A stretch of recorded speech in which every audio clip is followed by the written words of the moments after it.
Hi, my name is Jacob Dietz, and I'm here to talk to you about cellular security. Mobile computing devices are information systems capable of storing and processing large amounts of data without having fixed in place or set physical location, all while being portable. Examples of mobile computing devices include smartphones, mobile devices, personal digital assistants, and notebook/tablet computers. Since the introduction of these devices into society, the impact of change on people every day's lives have increased significantly. Mobile devices have provided the user with the ability to multitask and provide the ability to multitask like they never could before, allowing people the capability of sending and receiving emails and text messages, all while surfing the web and streaming high-definition video. The cellular wireless generation denotes to a change in overall nature of the service being provided, from non-backwards compatible broadcast technology and new bands of frequency for data and voice transmission. A new generation appearing approximately every 10 years or so. Since the first generation, the analog generation, to the second generation, the digital generation, after 2G came the third generation, allowing the use of graphics, video, and audio applications, followed by the fourth generation, using an IP switch network with a focus on supporting broadband level performance, as well as enabling both video and voice multimedia applications. Over the past 2 decades alone, the cellular industry has witnessed a major growth when referring to its subscribers and its overall mobile technologies. By the end of 2010 alone, the number of cellular subscriptions was 4 times higher than that of the fixed telephone lines. And now, I would like to pass things over to AJ, where he will be talking about first-generation cellular technology. Thank you, Jacob, for the introduction. Like Jacob said, I was going to talk about the first 3 generations of cellular networks. First-generation mobile networks used analog techniques for transmission. These were introduced in the 1980s and were used until being replaced by the second-generation networks. These were first commercially launched by the entity of Japan. Advanced Mobile Phone System, AMPS, was the technology behind the first-generation mobile networks. However, it was shut down by the end of 2008. Some of the drawbacks of the first-generation mobile networks were they used frequency division multiple access mechanism, which requires a lot of bandwidth, and they have poor sound quality too. These were unencrypted and vulnerable. Hence, anyone with an all-band radio receiver can listen to the conversation. Coming to the second-generation mobile networks, these were first commercially launched by the GSM in Finland. The second generation uses digital signals as opposed to the analog signals that were used by the first-generation networks. Second-generation networks also employed out-of-band signaling and encryption technologies. Depending upon the type of multiplexing used in the second generation, these are categorized into 2 types of systems: time division multiple access and code division multiple access. The main 2G standards of GSM are GSM and IS-95. IS-95 is nothing but CDMA technology. Although there were other technologies like PDC and IDEN, these were used by only some countries like Japan, and IDEN was used in United States and Canada too. GSM is based on TDMA technology developed in Europe. Currently, it has a market share of around 85%, with the other 50% covered by CDMA. Market share values are based on number of subscribed users for a particular network. The capacity of 2G networks is much greater than that of their predecessor due to the use of digital signals instead of analog signals. The only problem is that the weaker signal that is being transmitted by the mobile phone may not be able to reach the tower. This problem is particular when we are transmitting high frequencies. The primary benefit of 2G network over the predecessor is that these have more efficiency of service, and the signals are digitally encrypted due to the transmission. 2G saw the introduction of SMS, caller ID, call forwarding, and some other features. 2G technology is followed by 2.5G and 2.75G that basically reduce the gap between 2G and 3G networks. 2.5G implemented packet switching networks in addition to circuit switching networks. This is where the introduction of General Packet Radio Service (GPRS) came in. 2.75 introduced enhanced data rate of GSM evolution edge networks. These networks offered speeds up to 50 kbps and 1 Mbps theoretically, but practically they attain speeds of 40 kbps and 500 kbps respectively. Some of the security issues that we encounter in 2G networks, for 2G networks doesn't perform proper authentication, and they have the lowest level of encryptions that are easily crackable with a laptop, and no data integrity algorithms are also being used. The third generation networks are the networks that comply with IMT 2000 specifications compiled by the International Telecommunications Union. The first commercial launches were done by NTT Docomo of Japan. Universal Mobile Telecommunication System, UMTS, and CDMA 2000 are the two most important 3G technologies. The 3G offered greater security as mutual authentication between networks and terminals is done. As it is an IP network, 3G and its users are exposed to all kinds of threats that are currently being faced by the internet service providers. Security in UMTS was boosted with enhancements such as mutual authentication and strong encryption with a 128-bit key length. Access security in UMTS is achieved by authentication and key arrangement, aka protocol. It is an enhanced version of the authentication mechanism used in GSM 2G networks. Unlike GSM, wherein only network authenticates users, in AKA protocol has mechanism for mutual authentication. Three basic steps of AKA protocol are initiation, transfer of credentials, and challenge response exchange. During first stage, mobile station sends its IMSI, International Mobile Subscriber Identity, or Temporary Mobile Subscriber Identity, to the network. Based on the type of identity received by the mobile station, the network initiates the authentication procedure. In the second stage, the security credentials of the user are transferred by the HLR to the VLR. The set of credentials are also referred to as the authentication vector. HLR may not send all the credentials through authentication vector at a single instance. It can send multiple AVs to the visitor location register. Mobile application path protocol might be used for the establishment of secure channel between HLR and VLR. CDMA 2000 uses the same AKA protocol with some minor changes. CDMA 2000 made significant improvements over previous CDMA security schemes due to weakness of CAVE, CMEA, and ORYX algorithms, and weakness of 64-bit keys that it used in the previous CDMA technologies. And there was also a lack of mutual authentication in the previous CDMA technologies. CDMA 2000 adopted AKA protocol with some changes. These changes can be seen in the implementation of new cryptographic functions such as F11 and UMAC. UMAC is nothing but user identity module authentication key. User identity module is sort of the same as a SIM in GSM network. UMAC is the message authentication function of UAK. Rogue shell attacks can be prevented by using this user identity module authentication key. Rogue shell refers to a mobile unit which does not remove its credentials even after UIM is removed. In this attack, a mobile unit can still make fraudulent calls by using still active credentials that were there in the mobile phone unless the registration is cancelled. Some of the security issues that 3G network faces currently was it falls back to 2G when the 3G network is not available, thus compromising the security of the user. International Mobile Subscriber Identity, IMSI, is sent in a clear text when allocating temporary mobile subscriber identity to the user. The transmission of IMEA is not secured as well too. The user can be lured to camp on a fake base station. Once the connection is established, the user will be out of reach from the paging signals of the signaling network. In AKA, the authentication of the user by the network is done by one-pass challenge response mechanism, but the user verifies the network only by MAC address. So AKA protocol in its present form doesn't provide full mutual authentication. Full mutual authentication can only be done by using challenge response mechanism. However, full mutual authentication is not implemented due to performance reasons.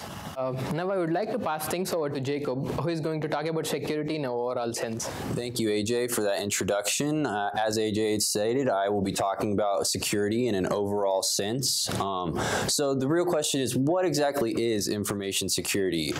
Before pursuing to design and implement wireless security, you must first understand what the overall concept of security really entails. In this specific case, wireless security is a blend of wireless channel security, or the security of actual radio transmissions, and network security, or the security of a wired network through which the data is actually transmitted. Where should it be implemented? Well, in order for security to be efficient in all main sectors, it must be implemented into all aspects of the network and system itself, or else the possibility of a security leak can arise without warning. Regrettably, that is not something that comes easy for cellular wireless networks. In attempting to avoid security problems like the one that overwhelmed the first generation cellular systems, network designers must implement security into any new technology. It can't be added as an afterthought. Who are the main players in security? Well, in order for all security aspects, especially in fourth generation technology cellular networks, it must be implemented and maintained properly. These major players must work together and in part to create a secure wireless system. These main players are the government regulators, network infrastructure providers, equipment providers, service providers, and the end user devices. With a basic understanding of wireless security, the next question is, what exactly are we as users and providers securing on these channels and networks talked about above? Well, that's information and data. In this part of the market, when someone refers to security, they are always referring to the security of information and data being transmitted over the cellular network.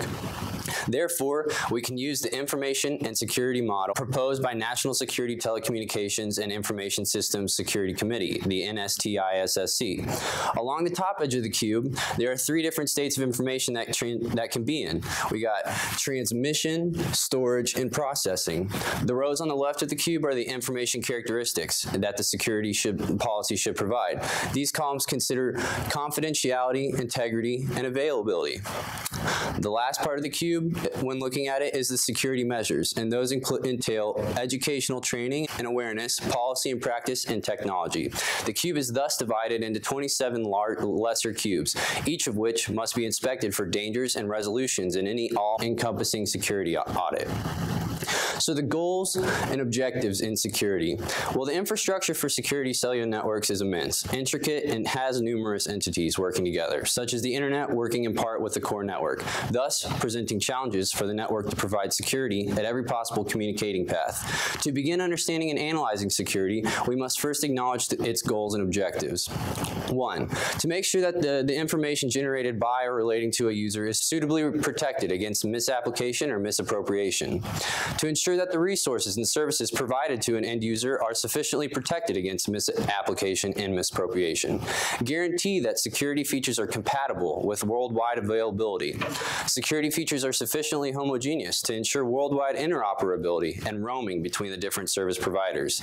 And guarantee that the overall level of security afforded to users and service providers is to be better than the security in the modern day fixed and mobile network.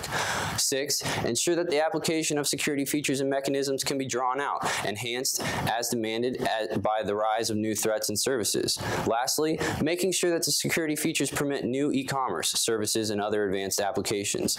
The above stated goals are representations of what policies and technologies used in wireless cellular networks should achieve when analyzing and implementing security. These objectives can be used as guidelines for better directing the efforts of security when defending against certain security dangers. So next, I'd like to talk about the boundaries and limitations of security. 1, we have an open wireless access media, kind of meaning that there is no technical, corded, or actual physical connection to the device. It's all happening over the air.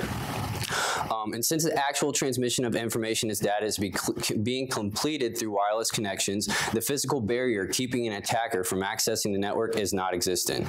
So 2, limited bandwidth. Due to the channel conflict, users are forced to share the same medium, resulting in limited bandwidth. System complexity. With the evolution of mobile cellular networks, the complexity behind the networks has evolved to as well, thus constantly bringing new security and weaknesses to light. Lastly, relatively unreliable network connection. When comparing the reliability of wireless cellular networks to wired cellular networks, the wireless medium is much more volatile. Wireless networks have a much higher error rate. Next, I'd like to talk about the types of security issues. With the design of new cellular mobile systems over the next 30 years, the mobile devices that have followed have also become more and more complex. Listed below are different types of security issues that need to be noted when examining cellular systems and their security risks. Authentication.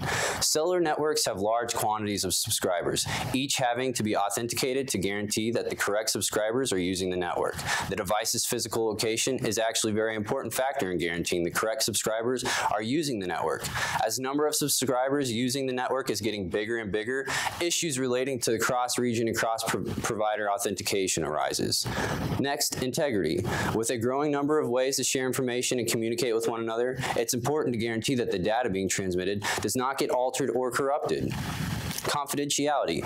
It is very important to ensure that the information being transmitted arrives to the end user securely and successfully. Since there has been major increase in the use of cellular phones for sensitive communication, there is a major need for secure channeling in order for information to transmit.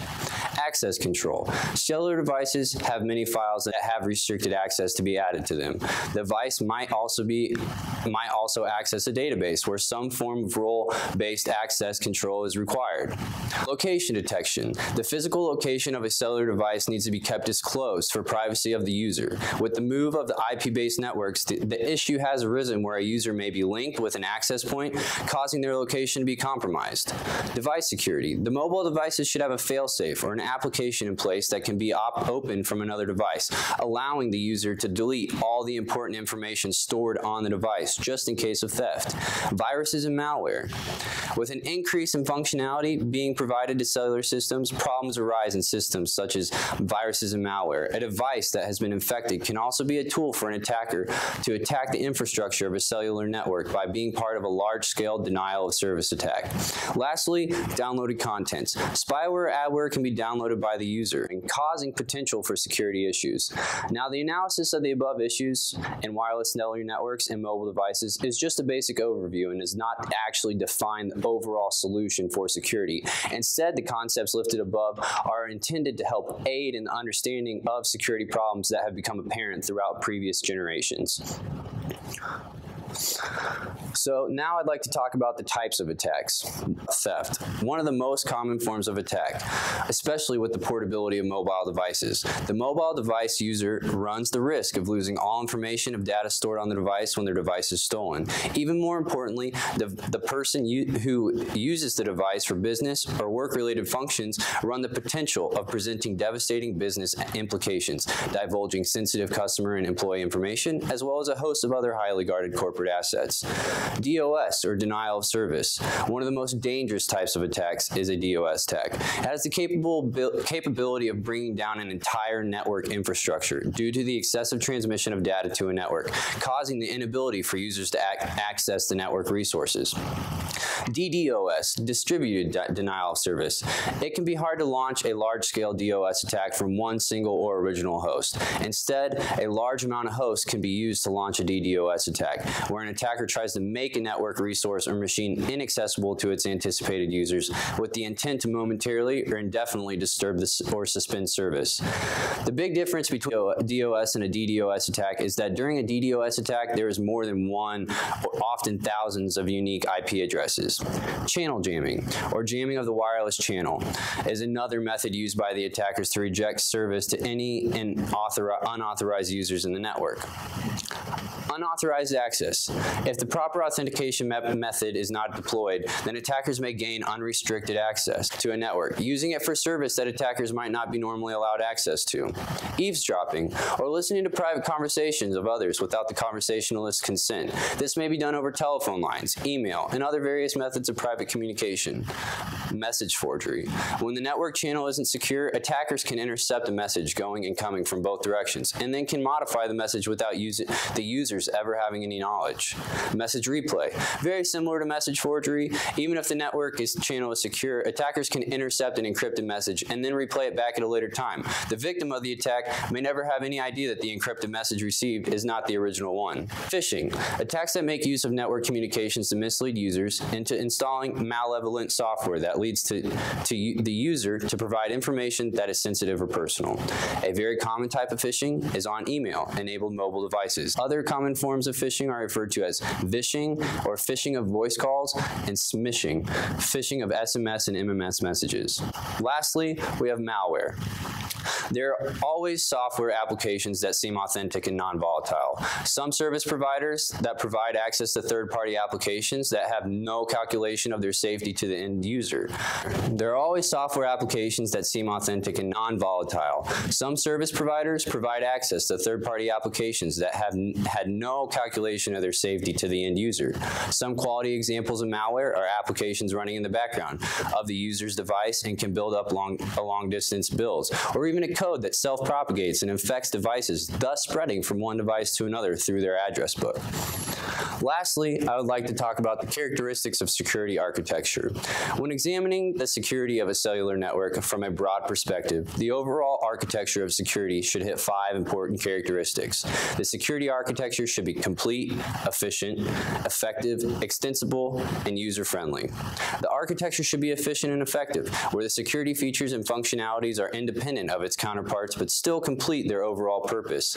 The architecture should also be extensible, where it is constructed in a way for new ideas and technologies to be implemented and built upon this existing architecture in a very methodical way. Lastly, the architecture should be friendly to the user and made easy.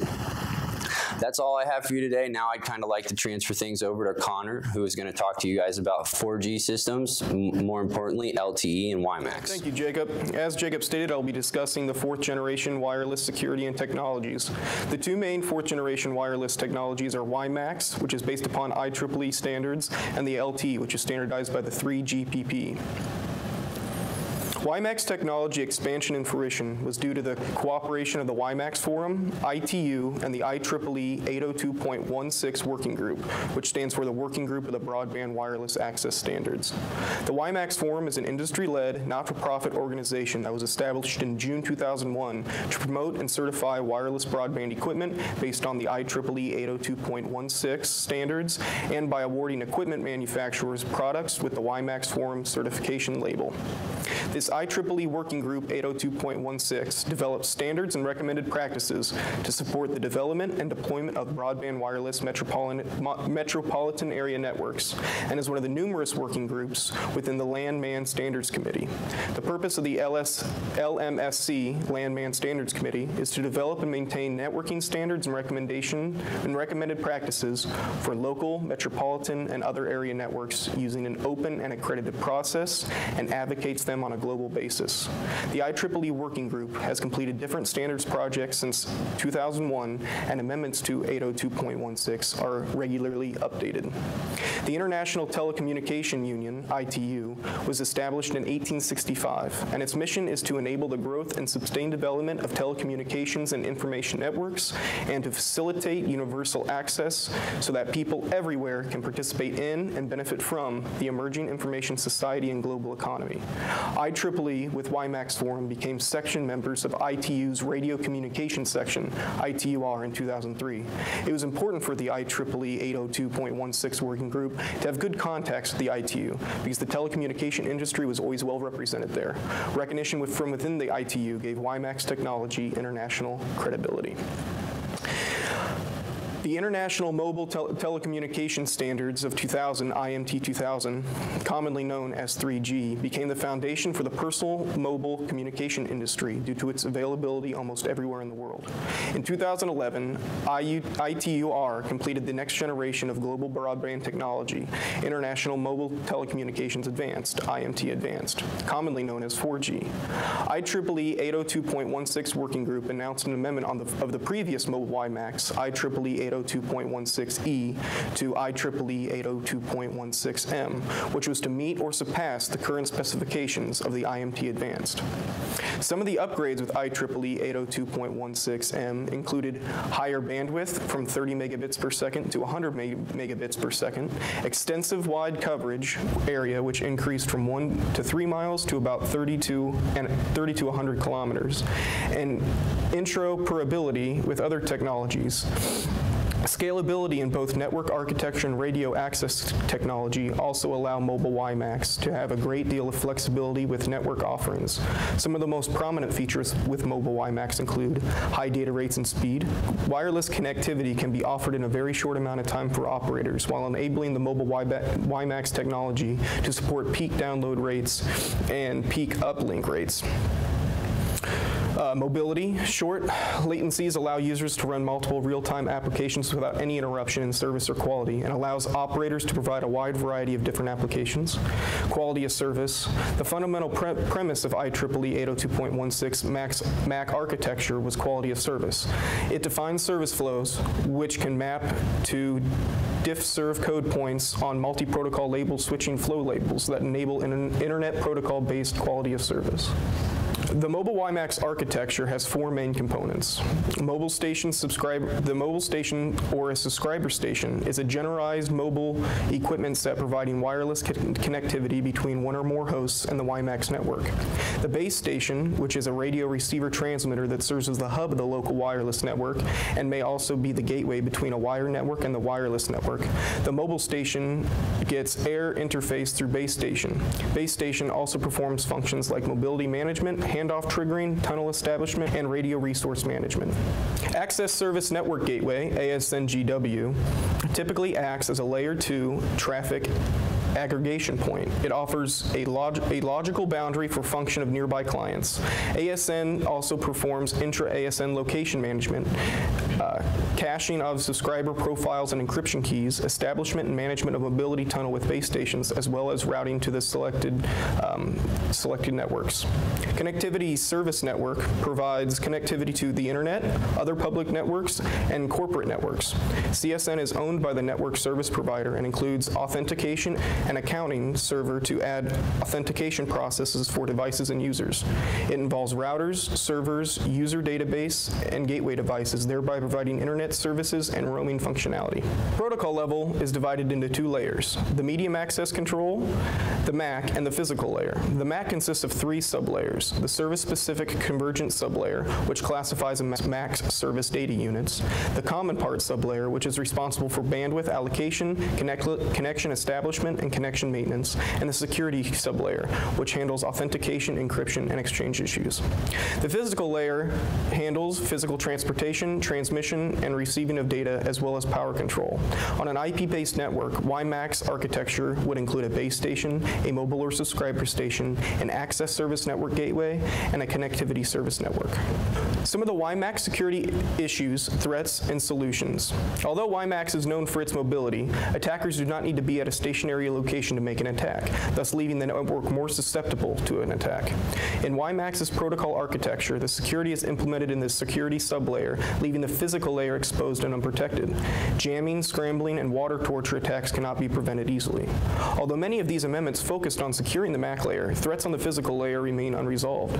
Man-in-the-middle attacks, denial of service due to continuous sending of packets, and threats to the physical layer are the largest threats to WiMAX security. In the physical layer, the two largest threats would be blocking and rushing. Blocking triggers a strong frequency to the channel, which creates a DOS to all stations. Although detectable with a radio analyzer device, it's not preventable and can only notify the user of an attack, so proper recovery steps can be made.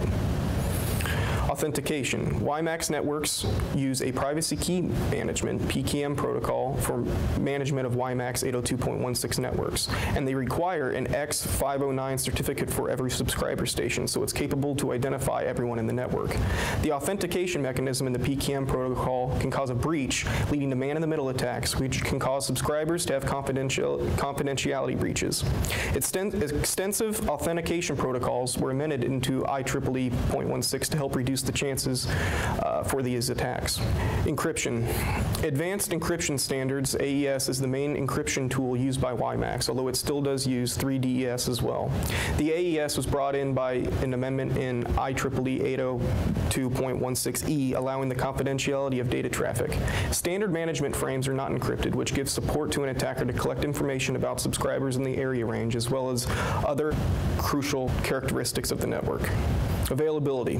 Legacy management frames effectively used by an attacker can cause legitimate stations to be disconnected. It wouldn't be too difficult for an attacker to cause a jamming attack on all planned deployments as well. Although WiMAX is known to have a reliable security, it is not a flawless system. We can expect WiMAX to take extensive measures in the near future to clear up its security issues as they have done with previous amendment standards. When the aforementioned security threats are resolved, the security capabilities of WiMAX will be significantly increased. Long-term evolution, 4G LTE is the fourth-generation wireless communication technology. The third-generation partnership project has developed a strong security framework for the 4G LTE network based upon 5 security feature groups. Although the strong outline of the architecture appears to be put in place, many security vulnerabilities have been identified, particularly with the mobile network operators, the MNOs. Because of LTE's open all-internet protocol-based architecture, attackers can target mobile devices and networks with relative ease and attack their networks with a wide variety of options. Although a strong framework has been put in place, MNOs play a crucial role in the maintenance and security of their 4G LTE networks. Long-term evolution is the brand name based upon the fourth-generation technology development efforts from the 3GPP. In order for LTE to succeed, 3G technology, 4G technology had to meet specific high-level requirements, such as higher spectral efficiency, reduced cost per bit, increased service provisioning, open interfaces, power consumption efficiency, and scalable and flexible usage of frequency bands. The third-generation partnership project was in charge of bringing together technical specifications and develop telecommunication standards for the LTE network.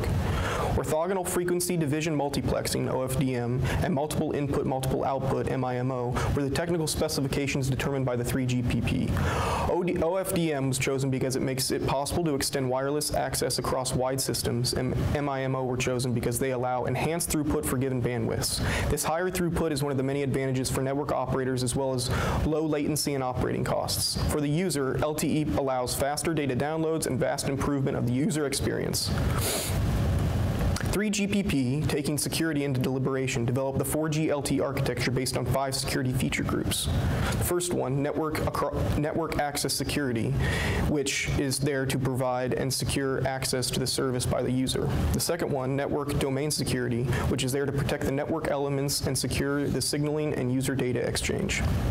The third, user domain security, is there to control and secure access to mobile stations. The fourth, application domain security, is there to establish secure communications over the application layer.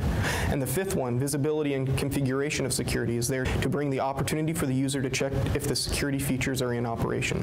However, as stated earlier in the introduction, security vulnerabilities have been identified due to the fact that these features are discretionary. These features can only help as much as the MNOs understand about their LTE network and security and choose to take action against the threats which cause a large number of inconsistencies in security implementation. These enhancements, although meant to help better protect the system, create security issues that need to be addressed. Open architecture threats. LTE's IP-based end-to-end deployment and open architecture configuration causes the MNO to share their security risks to other end users as everyone is interconnected. In order to prevent this from occurring, interoperability standards were set with the agreement that each MNO would secure their network using preventative measures to make sure that any subscriber or user on their network is never compromised. The next one, location tracking and privacy. Although it is not considered to be a direct security threat, location tracking compromises privacy and security, which could become a direct security threat. Location tracking is caused when there is a user equipment presence in the network and is being fed false authentication requests from an attacker. Attackers can further replay the intercepted authentication request and determine the presence of the specific phone in a certain location. When a user equipment receives a replay of an intercepted authentication request, it will send a synchronization failure request. This attack has the potential to enable location tracking, thus compromising privacy and security. Service sharing. These type of LTE arrangements bring with it challenges with ensuring consistent security configurations and security management across such virtual network operators. Multiple MNOs with varying security controls and standards interconnecting with shared pools of network elements pose a threat to security levels. You also have the risk of data loss. Due to broadband data capabilities, LTE user equipments will store more data on the user equipment than ever before, making them attractive targets for for attackers. Most UEs lack security management tools. MNOs operating to allow unsecured devices to connect to their network provide an entry point for attackers. Once an attacker can access user data, the subscriber can then become a victim of an array of crimes, from identity theft, loss of financial or sensitive personal information, to violation of privacy. LTE users should be advised to choose these devices with OS encryption, remote wipe capabilities, as well as opt for encryption of data stored on their device to prevent data loss. Delay of service, DOS. Since the LTE architecture is flat, all the signaling traffic generated at the UTRAN level flow to the MME.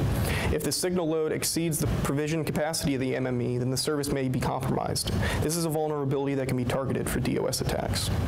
Despite the fact that 4G LTE architecture has a strong security framework developed by the 3GPP, MNOs have an essential role in security management of LTE networks through design, deployment, and operations. MNOs cannot be complacent about the LTE security and need to actively protect the multiple entry points into the LTE network. Doing so can minimize the impacts of various security threats. Now I'd like to turn it over to David, who will discuss with you 5th generation wireless security. Thank you, and as Connor mentioned, I am here to talk about 5th generation. 5th generation, it's new, we don't really know anything about it, and we're really limited to what we know. I'm going to briefly cover what we might expect from 5G. There are 3 important things we must know about it. When we should see it, what is expected of it, and how we're going to secure it. That's probably the most important feature of it. In addition to those 3, I'll also cover some suggested solutions to securing it. Those include headnets, massive MIMOs, and millimeter wave communication. First is when. Similar to the previous generations, we should expect to see 5G in application sometime around 2020 or 2021, following the 10-year plan of each previous generation. There's one important factor about 5G that differs from the previous generations, and that this could be the last of the generations. As Annie Sutton from EE stated, if we get it right, there won't necessarily be a 6G. His statement revolves around the point that 5G should be constructed in a manner that allows for dynamic and unprecedented improvement versus shifting paradigms. We should keep this in mind, as we will have a dramatic influence on how this next generation will be constructed. Next, we must cover what 5G is expected to handle. If you think about just mobile technology, we can see there's a lot more devices around us than there was 20 years ago. As Cisco's Visual Networking Index, or VNI, gives us a good idea of what 5G might expect. Firstly, at least 50 billion devices will be around by 2020, right around the time that 5G is expected to get going. This includes devices that we now just consider part of the Internet of Things. Also, IP traffic is expected to be about 2 zettabytes a year by 2019. That's 2 billion terabytes. Wireless traffic will exceed wired traffic by 2019. That's important to remember, because each of those 50 billion mobile devices, including wearables, smart homes, smart cities, infrastructure, and industry devices, will need to have access to a reliable network. Many have also noted that based on these expectations, 4G networks will not be able to handle the demands. Up next is, how do we secure all of it? We really don't know, mainly because the technology that we anticipate to be used on any 5G network it's just not there yet. A lot of it's still being researched. A few suggest that current trust models, much of the technology that secures our data today, may have to be used during the initial launch of 5G. However, given the amount of devices, that might be impractical because of the computational complexity of cryptology, and it could result in data being lost. Some researchers have suggested using physical layer security. One notes, physical layer security is identified as a promising strategy that provides secure wireless transmissions by smartly exploiting the imperfections of the communications medium. Up next is heterogeneous networks, or HETNets, is one of those physical security measures being suggested. A HETNet is a network with different cell types and different access technologies. In this example, that includes macro, pico, femto cells and generations 1 through 4. Included in the HETNet architecture is varying transmission powers and coverage areas. If you look, you can see device-to-device communication as part of the HETNet. This particular area to be concerned with when securing 5G because it suggested that mobile devices may communicate with each other or act as relays, provided one device is closer to a transmitter than the other. The caveat of this, of course, is securing devices from eavesdropping and those relays. Massive MIMO is up next.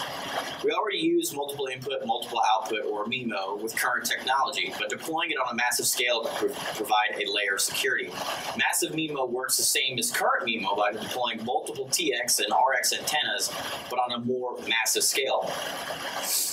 One benefit to massive MIMO is the low power consumption, which reduces the likelihood of eavesdropping. Another benefit is artificial noise, or AN. We already use AN in MIMO systems, but it hasn't been fully examined in a massive scale.